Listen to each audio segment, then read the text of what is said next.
اتفضل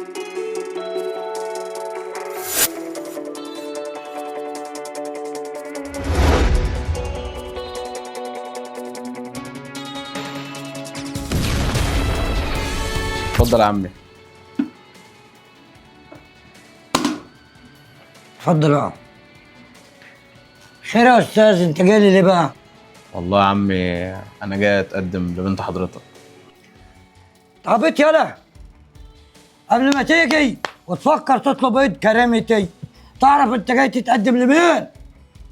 تعرف انا من عيلة مين؟ من عيلة حمام، يعني اغلى عيلة في المنصورة دي. انت بتتكلم ازاي؟ الشيرت اللي انت لابسه ده جايز تكون شارب القسط. اتفضل لو سمحت، ما عنديش بنات. بس انا بحبها يا عمي، و اتعرفت عليها واحنا في الكليه، ويعني كنت عشمان في حضرتك ان احنا نتجوز. حب ايه يا ابني اللي انت جاي تقول عليه؟ ده كان زمن وراح. انت تعرف يا ابني مصاريف بنت قد ايه في الشهر؟ مرتب ابوك بالظبط في يوم. قوم يا ابني اتكل على الله. انت عرفت بنتي دي فين؟ تقدر تقول لي؟ اباب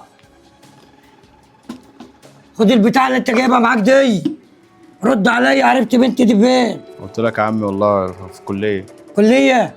اتكل على الله. زي اللي زيك انت عايز تقنعني ان دخل كلية؟ اتكل على الله حبيبي. طب انك شغال سمكار عربيات. هو ده اللي فاضل يا حمام، ما عادش غير الجرباع ده اللي يجي يتجوز بنتك. استر علينا يا رب. بحبه يا ماما، بحبه. حب ايه وقرف ايه يا بنتي؟ ده عيل كحيان لا راح ولا جه. وبعدين احنا جايبين لك عريس هيعيشك في مستوى احسن من مستوانا كمان. يا ماما ايه المشكلة؟ عمرها ما كانت بالمستويات ولا بالفلوس، أنا بحبه وهو بيحبني، فيها إيه يعني لما نكون مع بعض؟ اسمعي يا بنت انت، ابوكي رفض وانا رفضت، واحنا عارفين مصلحتك اكتر منك. يا ماما بقول لك أنا عايزة، فيها إيه يعني؟ ليه الظلم ده؟ قلنا الموضوع منتهي. يو بقى أنا زهقت بقى. بت بص يا محمد، انا بصراحه كده جاي لي عريس وبابا موافق عليه. وانت بقى موافقه ولا رافضه؟ يا محمد انت بقالك 3 سنين وما عملتش حاجه لحد دلوقتي، وكل شويه عماله استناك واقول خلاص هيعمل حاجه عشاني هيعمل حاجه عشاني، وانت لسه زي ما انت، وانا خلاص ما بقتش قادره اعمل حاجه معاهم. وانا ايه كان بايدي اعمله وما عملتوش؟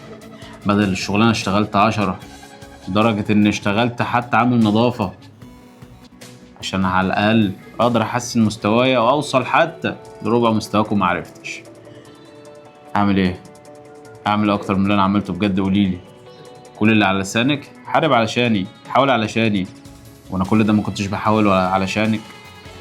رحت لابوكي هني، طردني بره البيت وقلب كرامتي وكسرني. اعمل ايه تاني؟ هم موافقين على العريس عشان هو غني، انا مش في ايدي حاجه اعملها، قول لي اعمل ايه وانا اعمله. لا لا ولا اي حاجه. عارفه الحاجه الوحيده اللي انا عايز اقولها لك ايه؟ ملعون دي الدنيا تضيع اي حاجه عشان ما فيش فلوس.